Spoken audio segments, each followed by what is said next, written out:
Good morning, boys and girls. I'm Mrs. Garcia.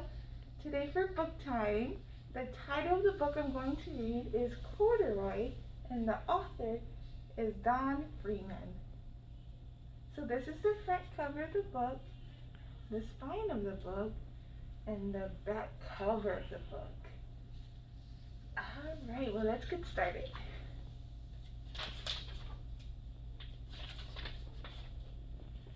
Corduroy is a bear who once lived in the toy department of a big store. Day after day, he waited with all the other animals and dolls for somebody to come along and take him home.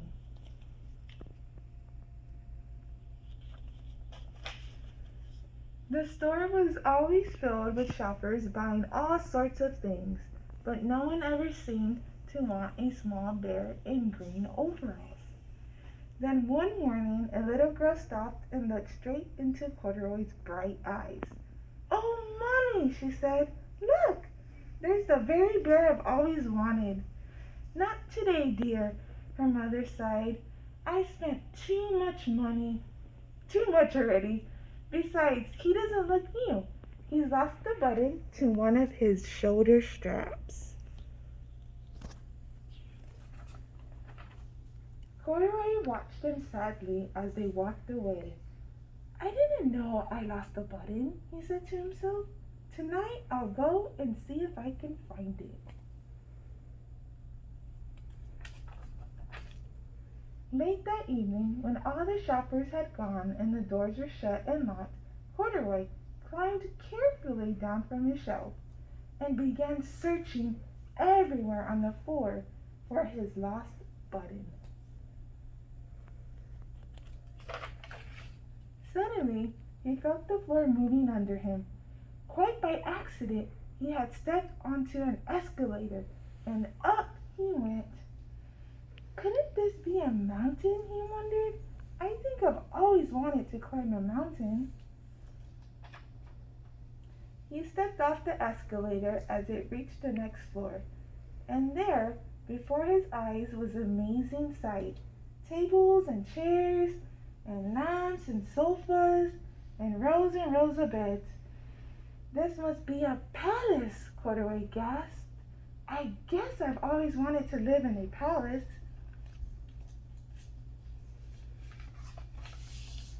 He wandered around, admiring the furniture. "This must be a bed," he said. "I've always wanted to sleep in a bed." And up he crawled onto a large, thick mattress. All at once he saw something small and round. "Why, here's my button!" he cried, and he tried to pick it up, but like all the other buttons on the mattress, it was tied down tight.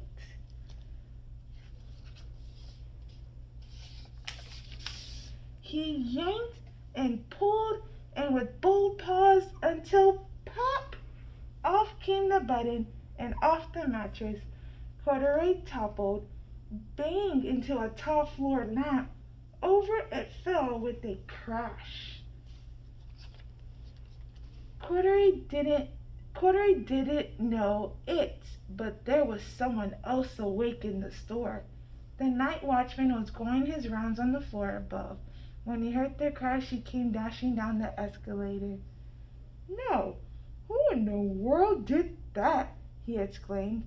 "Somebody must be hiding around here."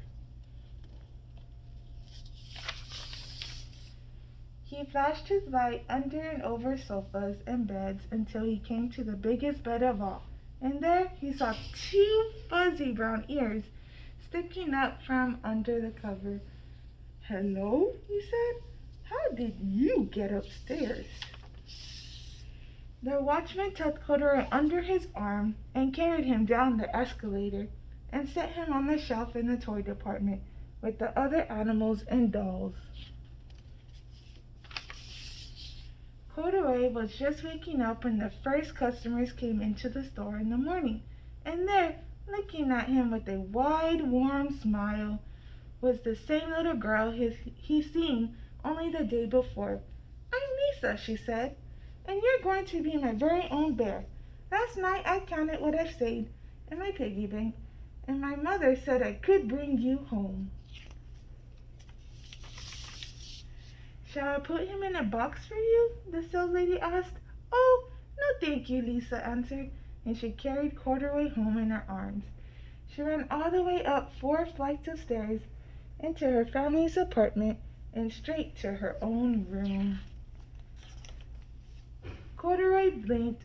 There was a chair and a chest of drawers, and alongside a girl-sized bed stood a little bed just the right size for him. Their room was small, nothing like that enormous palace in the department store. This must be home, he said.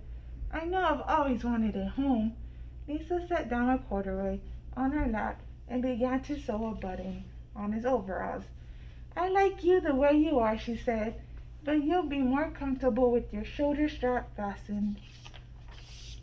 You must be a friend, said Corduroy. I've always wanted a friend. Me too, said Lisa, and gave him a big hug. The end. So boys and girls, I hope you enjoyed book time today. Send us a video of you answering the questions or doing the activity. Bye boys and girls.